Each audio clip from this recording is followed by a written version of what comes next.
Hi you guys, I'm Danielle and welcome to my channel, Danielle's Vertical Horizons. So let me just get into it. So I just had vertical sleeve gastrectomy on July 22nd and I'm officially 5 days post-op. So this channel is really here to show everyone my weight loss journey, to keep myself accountable to me, and to share, I hope this helps someone along the way, because I watched a ton of these videos as I started getting up to speed on what to expect, and really there's so many videos I've watched on here that have been so helpful. So I'm hoping to just kind of contribute to that amazing community and really just embark on this journey in the best light possible. So a little bit about me. I'm 5 days post-op here. I'm 27 years old. I'm 6'2". I live in Southern California, so I actually just moved in with my parents, which I know is so glamorous. I'm actually remote for the rest of the year for work, and so I thought this would be more affordable than my West Hollywood apartment. So I figured it was a good financial decision to be here, but also I think it's a really good time to be around the people that I love as I recover and as I embark on this new journey of health and just happiness. So again, just kind of digging into who I am as a person. I have always been like a really happy person. Like I'm so thankful that this is me 5 days post-op, because this is kind of just who I am. I'm optimistic, I'm happy, I love life, I am genuinely enjoying myself here on this planet, and I am so happy that I have this tool now that makes me, or enables me, it doesn't make me do anything, it enables me to really fine-tune that one piece of myself that I've always been working on. Like, I have consistently been working on my body for the last, how old am I? I'm 27. Let's say 23 years. No, not 23, but yeah, probably 23 years. So just to kind of dive into my past here, I've been on a diet as long as I can remember. I remember in second grade, we did like the About Me posters, and I remember telling my mom to lie about my weight. I was like, can we make my like 100 pounds? Because I was definitely like 150 pounds. And I've always been a head or two taller than everyone else. So that like plays into it as well. But it's just always been on my mind. I was in Jenny Craig in sixth grade. I've tried Nutrisystem, Weight Watchers, there's this one where you do shakes, Optus, I don't know, I'll figure out the name of it. I've done so many of those systems. I've done keto for a long time. I have gained and lost the same, or lost and gained the same 30 pounds with keto for 4 years now. And so I know what it takes to lose the weight, right? I have a very clear understanding of how the body works and how nutrition works. But for my body specifically, like, I was not able to crack the code. Like, I've had 20 something years to figure out what the pieces and how the pieces should fall for me to get into that deficit and to be active. And the activity level has always been there. I played volleyball from the 7th grade, maybe 6th grade, until, all the way through college. So I have had 3 to 5 volleyball practices a week for 15 years, and I've always been morbidly obese. Like, I've always been overweight. So the activity was there. I was on the track team, so I used to go from track practice to volleyball practice, and was always an avid gym goer. I really enjoy working out. I love moving my body.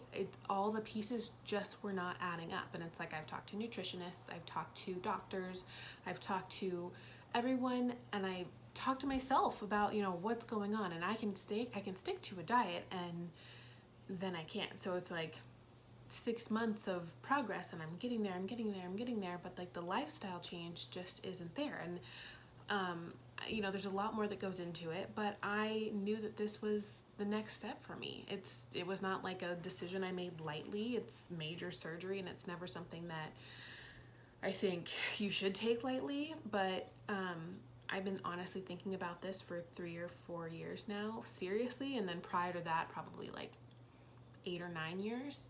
And I finally was ready to kind of dive in at the end of last year.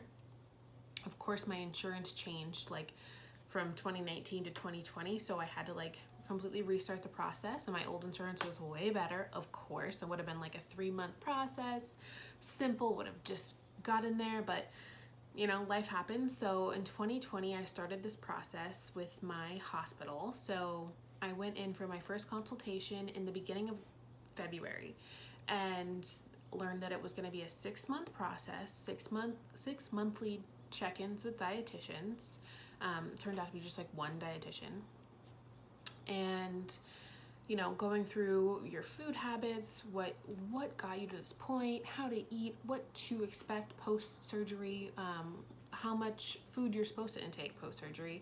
I do wish we had gone over a lot more, because I'm sure they see a million people a day and they're just kind of like waving people through, but I took it upon myself to actually find another dietitian and work really hard on my eating choices and my habits. So prior to surgery, I had actually lost about 28 pounds on my own, and it felt really good to kind of know that I have what it takes to make it click, and now this tool helps it stick. So I'm really excited about that.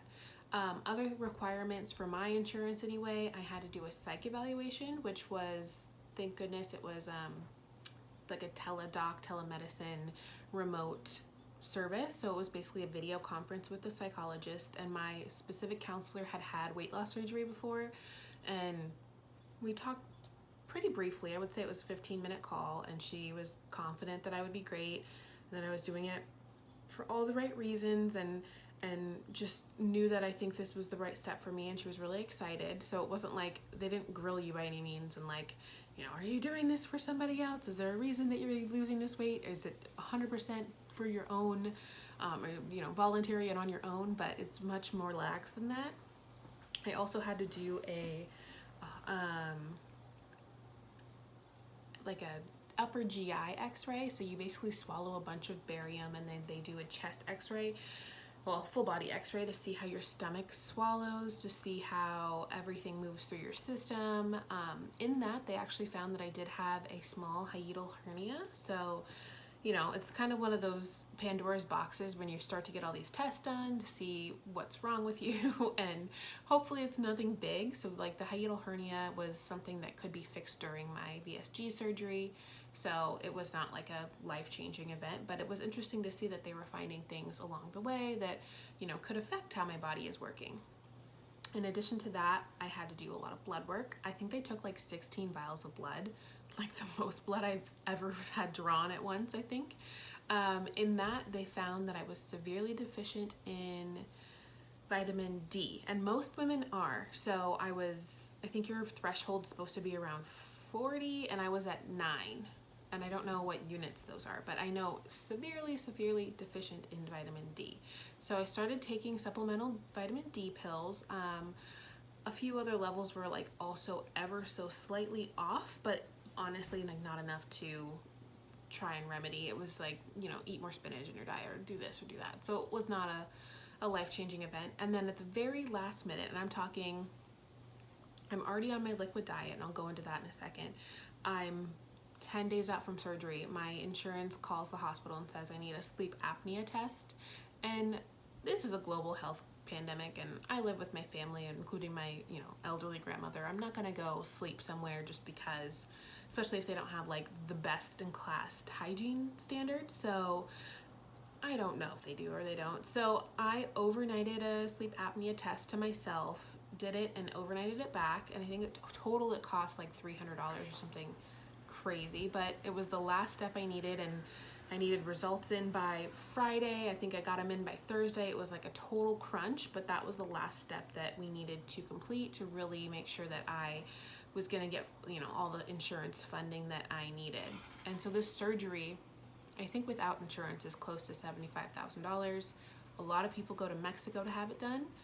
I totally understand why. If I didn't have insurance, you would catch me in Tijuana, but luckily my insurance was really good. My out-of-pocket maximum was pretty small, so it just felt like it was a financially great decision, a great health decision. I think just a really good overall life decision, and, you know, all things lined up.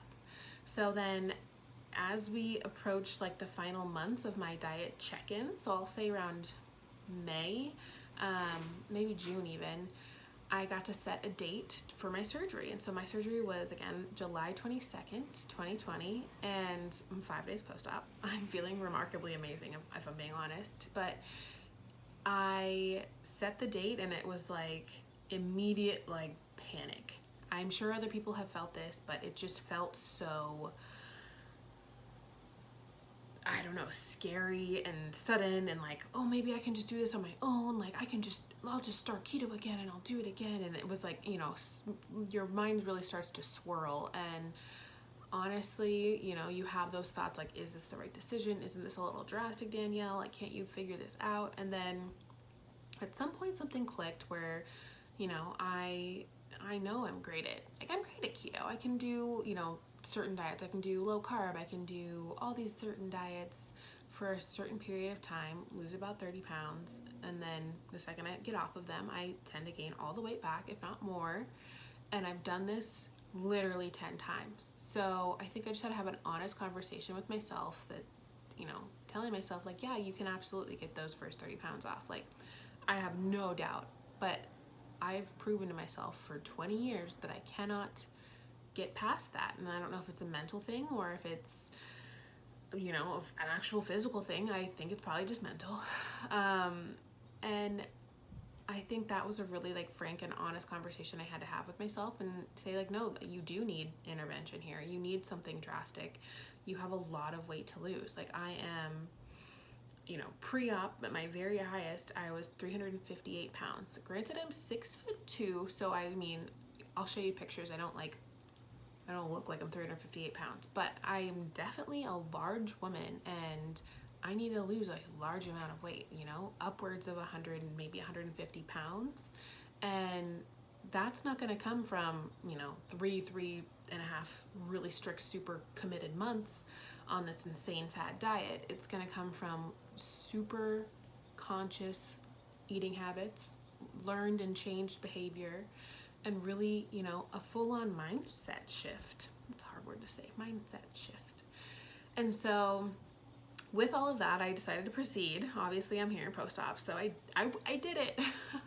But the 2 weeks pre-op, you're on like a liquid diet just to shrink your liver, to make it so you're doing everything laparoscopically. They want to make sure that your liver is as small as possible because it's right on top of the stomach. So as they go in laparoscopically, they don't have to like open you all the way up in the event that your liver's like overwhelmingly like on top of your stomach. So I was perfect on that. I snuck some popcorn one night, but that was the only time I ever cheated. It was 2 protein shakes a day and then 1 lean and green meal. And that lean and green meal was like chicken, poultry, that's poultry, they're both the same. Chicken, I'll go with poultry. I'll go poultry, fish, or like egg whites. And then the green is like broccoli, you know, you understand what a green is. You can also have cauliflower, but no butter, no fat, no oil, nothing really other than seasoning. I used a lot of lemon to season things. I actually used French onion soup to like cook some of the chicken. So you get a little bit more creative and you really eliminate some of that fat that you'll learn to really love. But you have the understanding that one day it will come back to your life. And so I did the 2-week pre-op diet. I lost about 11 pounds on that. And more than that, I really do feel like I shrank. Like my waist measurement was way down, and I felt like I did what I needed to do. It was a little discouraging because I know some people have complete liquid diets leading up to surgery and they lose like 20 pounds.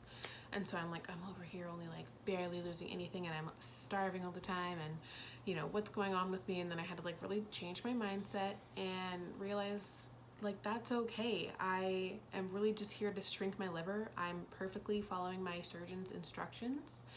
And at the end of the day, like that's what's important. So I felt really good going into surgery. And now we get into the juicy stuff. So I went into surgery. My call time was 5:30 a.m. call time, like it's a Broadway show. My admission time was 5:30 a.m. and surgery was scheduled for 7:30. And so because I moved from LA, now I'm in like San Diego, my boyfriend, my mom, and I left my house around 3:50 a.m., drove up to LA.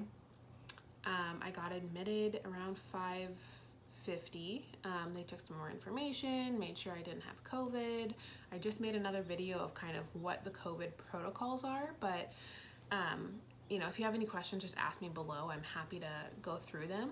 But more than that, like, it's really struck me, like, this is happening. Like, I've never even broken a bone. Like, I don't go to the hospital. I'm not ever sick. Like, I am gonna go get surgery. Like, it clicked. And so panicked a little bit, not anything crazy, not even outwardly. Probably no one around me knew I was like having all these crazy thoughts, but it was scary. And now on the other side, like, I can completely and confidently say, like, totally be scared. It's a scary thing, but it's gonna be okay. Like, really, you're gonna be just fine. And it's like a sigh of relief to be on the other side, being able to say that. So I got admitted. I got to my hospital bed. They started, you know, IVs. Sorry, I just shook the whole table. They started IVs. They started all the intake information they needed. I did a pregnancy test. They checked my COVID test was negative. They made sure I didn't have MRSA. We went through my consent forms, really made sure that I could tell them in my own words what was going on. I was having a vertical sleeve gastrectomy laparoscopically with the potential for a hiatal hernia repair. You know, just very clearly I understood what the procedure was, so I didn't wake up like with a new knee or something. So it was a great experience in the hospital. My nurses were funny and kept things light, but, you know, gave me the confidence that they knew what they were doing. Like, they had the authority and I ran with it. And then all of a sudden it was surgery time. So one big recommendation I would make would be have an early surgery. Like, if you can, limit the amount of hours you can have in that day to think and worry and panic. Like, originally my surgery was going to be at 1 p.m. and I'm so relieved it wasn't, because it was like, I got in, I got out, I was done. I think surgery ended around 10, my mom said. And I had no one with me. They literally dropped me off at the hospital because of COVID. So just alone in the hospital, chilling, hopefully doing all right. My mom's having a full-on meltdown, calling the medical staff every other hour. But yeah, so I got out of surgery around 10. The surgeon had nothing but exemplary things to say. Everything went extraordinarily well, felt really good about everything. They did pull down the hiatal hernia to repair it, but it was like not a huge repair at all. Everything felt really good to him. So, and he does these all day long, and honestly, I believe him. It was such a good experience. So post-surgery, I woke up in the same place that I like originally got wheeled off from, which I loved, because it's jarring to wake up in a new place anywhere in the world, but especially post-surgery. Like, I do enjoy that they bring you back to where you kind of fell asleep. And one other note, I'm not going chronologically at all. My anesthesiologist did ask if I wanted something for anxiety, and he gave it to me on the way as I was being wheeled to the actual OR. And like, by the time I got to the OR, like, it was almost instantaneous. I was like, it was like I was melted. I was like, chill, like, maybe too chill, but you know, it's a big scary thing that's about to happen. So I got on the table, I was chilling, you know, took a few deep breaths out of his fun little mask and was out, and then woke back up in the place I was originally admitted. So honestly, 2 hours I think will change the rest of my life, and I'm thrilled about that. So I woke back up in little admit wing, and immediately was like, I'm in pain. Like, I'm in pain. So the guy was like, okay, like, we're gonna give you something. And then I think I proceeded to wake up every other minute and saying, like, I'm in pain, I'm in pain. He was like, we gotta give time for the medicine to work. Like, I've given you something. Like, we just keep waking up and saying it. So obviously the pain was pretty bad, but, you know, not excruciating at all. I'm just a wimp, and I'm like, I don't have to be in pain. I don't want to be in pain. So I definitely try to make sure of that. Once they had that kind of under control, and like, that incision is just, it's gonna hurt. Like, they cut you open. Like, it's not gonna be a walk in the park, but you know, that severe pain was under control, and they wheeled me over to the recovery wing. And so one note about the recovery wing, everyone there had been tested for COVID. All the nursing staff was super good about keeping sanitation protocols in place. Everyone's masked. Everything feels good. Of course, I'm like just coming out of general anesthesia, so I'm not very cognitive of what's going on, but I get wheeled into my room. It's actually a shared room. I'll talk more about that later. And I think I fell asleep for, I don't know, 2 or 3 hours. Every hour I would wake up because they would come give me something, some sort of medicine, some sort of different hanging IV, and I would ask for my bag. I was like, can I have my bag? Can I have my bag? And the nurse was clearly like overwhelmed that day, and I was a low priority case because I was doing really well. And so I would just be like, can I have my bag? And like an hour later, I'd be like, can I have my bag, please? Just I just wanted to check in with my family and let them know that I was okay. So before I get my bag, my mom, being, you know, even though I'm 27, a helicopter parent, has called the charge nurse and found my room number and called my personal telephone. And the nurse ran over and gave me like this big like 90s telephone. So I'm like, huh? I'm like, hello. Like, I feel pretty okay. I'm tired, I'm out of it, but I'm like, I'm okay. He's like, so basically my mom told me that the doctor said everything went all right. And I'm on the phone like, that's really good. Like, good, that's good, right? She's like, yes, it's great. I'm so happy to hear it. You rest. I just had to check in on you. And so I was like, oh my God, thank goodness. Like, feeling great about that. So fell asleep for an hour or two longer. Finally asked for my bag once more, and they gave me my bag and gave me my phone. And like the second I got my phone, I got a call from an unknown number, and it was an unknown number with the same area code as the hospital. So I thought it might be like my coordinator or my dietitian, the team that I had been meeting with monthly to make sure I got the surgery, just checking in on me. So I answered, and it ended up being a recruiter for a job that was like honestly pretty good. And I'm over here like high as a kite with like no voice because I've been intubated, and I'm like, hey, I'm actually in the hospital right now. And she was like, okay, I won't take up too much of your time. I was like, okay, perfect. We proceed to do almost an entire interview. It's like, well, what are you looking for? And I'm like, honestly, I'm really happy in my job right now. Like, the biggest thing I like there is that there's room for growth and blah, blah, blah. And I'm just like fully having this conversation. Like the first phone call that I'm taking on my phone, we chat in depth, and then I completely pass out again. So then I'm like up, and I don't know, 20 minutes later, and I call my mom or I call my boyfriend, I don't remember what order, and I'm just like, hey, like I'm okay, I'm actually feeling fine. And by this time the general anesthesia is starting to wear off. I am feeling really good. I'm not alert by any means, but I'm aware of what's going on. I know where I am. I've started to, you know, the nurse has introduced herself a few times, and now it's kind of started to stick. I'm really starting to understand what's happened. I feel the pain in my incision, and I feel a little bit of uncomfortability. They've given me a lot of pain meds, you know, things to be expected.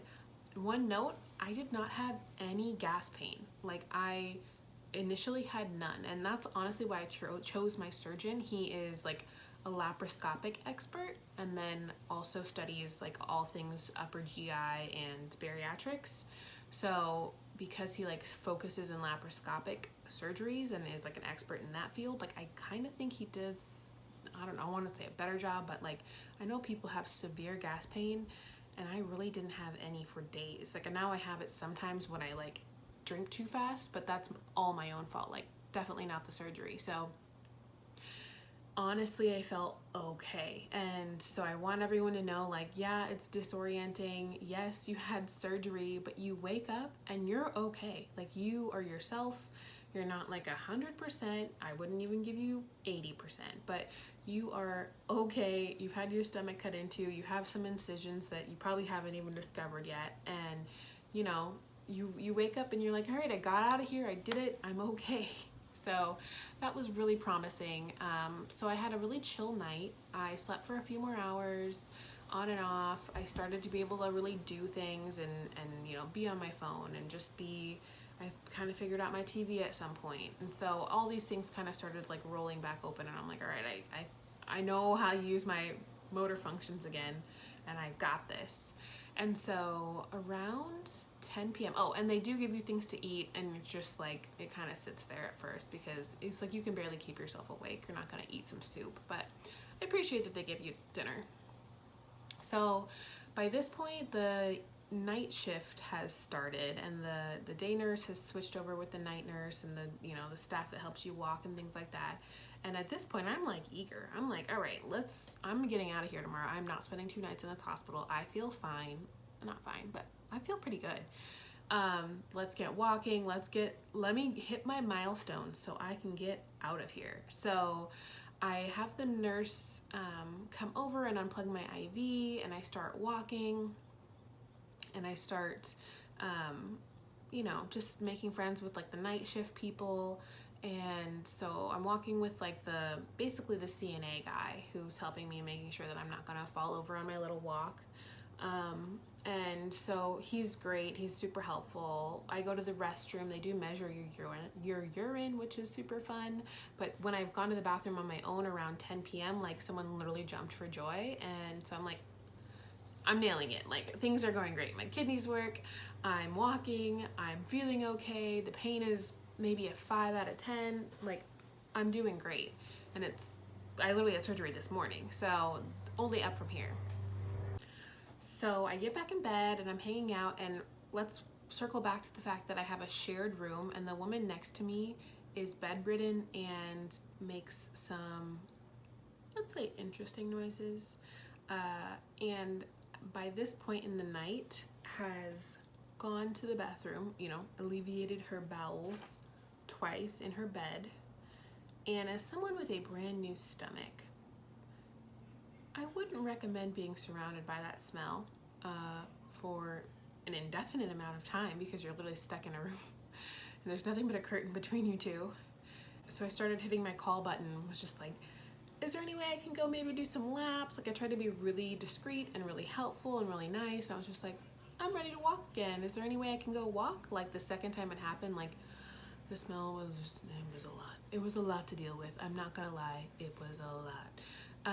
So of course the call goes to this nice man who I've already befriended doing my laps with, goes to him on his little walkie-talkie, and someone was like, can you take, I think I was 219, can you take her to walk? And he was like, oh, she wants to get out of here because it smells. Like, yeah, I can't do that right now, but someone take her.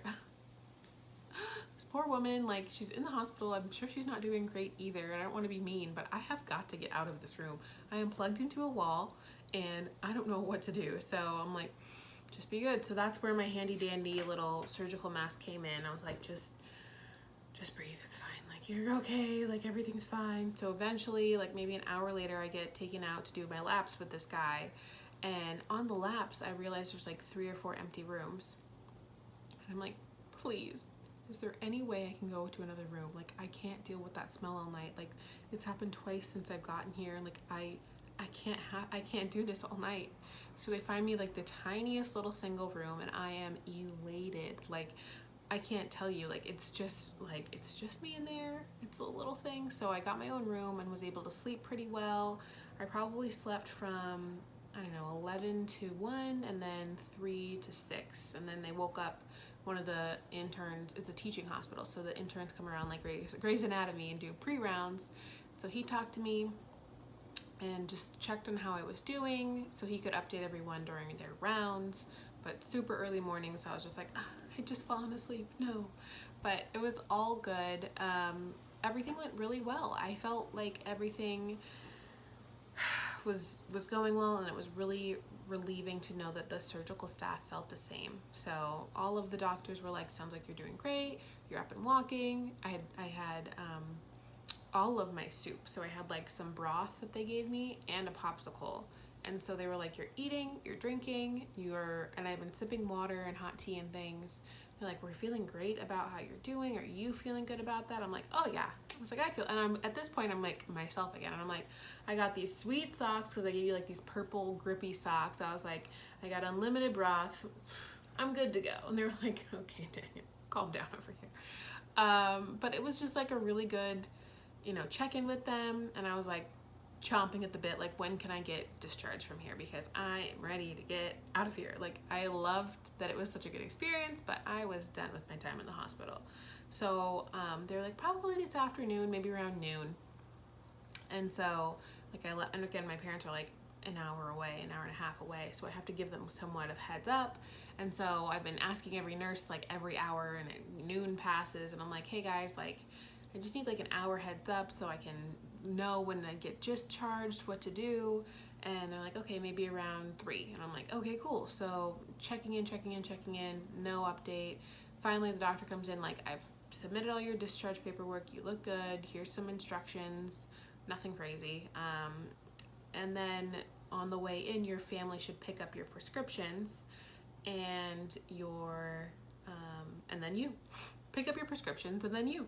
So I'll go through my prescriptions really quickly and just let you know what I'm doing with them. But they literally only sent me home with these 3. I have Zofran, which is for, they're like tablets for anti-nausea. I've only taken like 3 or 4 of them. I really don't have symptoms of nausea, which is crazy because I'm a very motion sick person. Not bad at all though. I've got hydrocodone, which is for pain. I've got maybe a quarter of a bottle left here. I only take it at night now. It helps me sleep quite a bit, but I just don't feel like tremendous amounts of pain during the day. So I feel like I can kind of wean myself off of it. I don't have to take it during the day.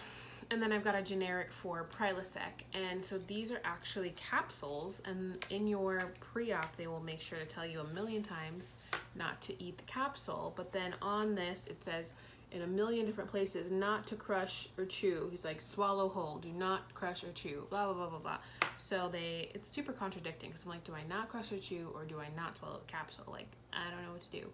So I officially got the word today from my surgical staff that I'm to open the little capsule and mix it into some applesauce and just eat them, and not crunch or chew the capsules at all, but basically they're like little sprinkles of anti-acid reflux medicine. So those are my 3 prescriptions. So my dad picked those up for me and then picked me up, and I have been home ever since. So I went into surgery Wednesday morning. I got home from surgery on Thursday night. So they got actually discharged around 5 p.m. And ever since, I've been in my little like quarantine zone because, again, I live with all my family and I don't want to get anybody sick in case I picked up anything in the hospital. I have a COVID test tomorrow on Tuesday to just make sure I didn't get anything in the hospital. I was going to get tested on the way out, but nothing that I picked up at that time would have registered on a test thus far. So I figured it was best to just wait and get retested like the following week. Overall, I've been great. The first day post-op, like I could walk, I went up the stairs just fine. It was just the bending, and then for me, sleeping is tough because I'm not a back sleeper at all. I'm such a side sleeper or a front sleeper, and so that's just been really uncomfortable for me. I've been in and out of this recliner. Also, I'm just like not about sitting all day, and like recovery is kind of like sitting all day, so keeping myself busy. I've started to build a little like 3D model of a Kuala Lumpur tower. That's where I'm at in life. Here's my tower. But yeah, so I'm trying to keep myself busy. It's supposed to look cooler than that. I don't know, I'll find the picture. But honestly, the second day was really an improvement. I do feel like I've been getting better every day. So the second day I could bend a little bit more. I'm still not able to really pick things up off the ground, but you know, I could start to really kind of lift myself out of bed versus like waiting for my boyfriend to be around to be like, can you help me? And I'm not good at being helped either. So I'm always in trouble for trying to do everything myself. So try and be a good patient, try and take this time to recover and relax. I took a week and a half off of work. So I have like basically 6 more days to just like recover, relax, become my best self. I do still have pain. It's day 5. I still have pain right at that largest incision point. I think it's gonna just be like that for a while. It does feel kind of like a muscle tear. If you've ever used or ever torn any kind of muscle, it feels like it needs to repair itself. Rest is the only thing that's gonna really help that. Pain meds help, but it's a deep muscle tear, so it helps a little bit, but it's not gonna alleviate all of my pain. So that's why I haven't been taking the hydrocodone that much, because it helps, but not like 100%. And overall, like here I am on day 5. I feel like I'm back to my own like personality and self, and you know, I'm able to just do normal things other than being trapped in certain rooms of the house as to not infect anybody. But it's been a really nice recovery so far. Like I I cannot recommend this enough. I'm excited to share the rest of my journey because I think, honestly, day 5 is not indicative of how the whole journey will go, and I realize that. But as far as being worried or apprehensive about surgery and about the pain, about recovery, about all of that, I cannot recommend this enough. As long as you have some support, like honestly, one good person to help lift you off a couch every once in a while, and if you drop things on the floor, help you. My boyfriend will get me soup, which is nice, and make me tea and things like that. And somewhere comfortable to be is key. It's not always comfortable to be in bed. It's not always comfortable to be in the recliner. Walking is nice, so I go walking with my mom with our little masks on. Support is key, and time. If you have time to give to yourself, definitely give it to yourself. So that's my biggest, like my glowing recommendation for what's going on. Like, I think it's really doable. Like, I understand that a lot of people get on here and say, oh my god, it was the hardest thing I've ever done, and it's not easy. You got cut open. Like, I have 6 incisions on my body now, and one hurts like a bitch, but it's so worth it in the end. Like, I already feel like I'm back to myself. It took a few days, it took less than a week, but I'm feeling like my best self, and I know I'm on the right journey to become like my true best self. So if you're thinking about it, or if you're just starting out, comment below, message me, whatever you need to do that you need like more information about. I'm here for you. Like, I've done it, I'm in the process of doing it. I have a good amount of weight to lose. Oh, that's one thing I didn't share. Pre-op, I think I did say pre-op in total, so not like the entire not only those 2 weeks, but the entire, I don't know, like let's say 3 months between my highest weight and my pre-op weight, I actually lost 28 pounds. So I know I'm on the right track. I know I'm gonna continue to lose, and for once in my life, like, I can lose the 28 pounds on my own, no problem. Like, I know how to do that. But for once, I know that they're gone. I know that I'm not gonna eat a carb and they're gonna all pop back up. And I know I can't go crazy and eat a whole pizza. Like, I now have the tools I need to make this a true like lifestyle change. Like, this is no longer like, oh, Danielle just fluctuating in weight. It's like Danielle worked really fucking hard for a year, burned off all those extra pounds, unwanted pounds, and maintained it. And I'm feeling really positive about that. So I'm hoping to check in every month, just to see, like, I love when I see other people's videos and they like literally are shrinking month to month. So this is my month 1 round little cute face. Ding. Oh yeah, one thing about me, I'm overwhelmingly overconfident in what I'm doing and who I am. I don't know where it came from, but I'm such a narcissist. So hope you like me. And I really appreciate everybody that's taken the time to watch this 40-minute video. If you have any questions, you can find me on Instagram on Danielle's Vertical Horizons. I'm like super active on there. If you want more information, like DM me, comment below. I can tell you, different things I've done, what I like, what I don't like product wise. Like, there's a lot of things that I'll get on here and tell you about, like protein shake wise, and like protein waters, and different, I have like a vegan raw meal, and I have my protein shakes. I have like 1,000 different things that I've tried and I like, I don't like, and I find that as I have this new stomach that I have to listen to, there's certain things that I loved pre-op. Like, I have my very favorite protein shake. I've got like 6 of them left, and I don't feel like it sits very well as I drink it now. So I've got to kind of phase those out and focus on the ones that my stomach does like. So those are the big updates as I've found them, and I'm really excited to share more as I become more indoctrinated into this VSG world.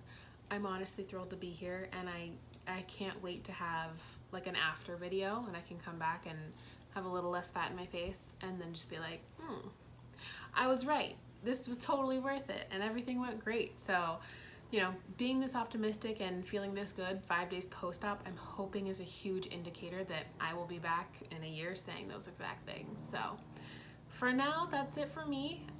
Again, Danielle's Vertical Horizons on Instagram and YouTube. If you need anything, I'm here, and I can't wait to just go far with you guys. Thank you. Bye, guys.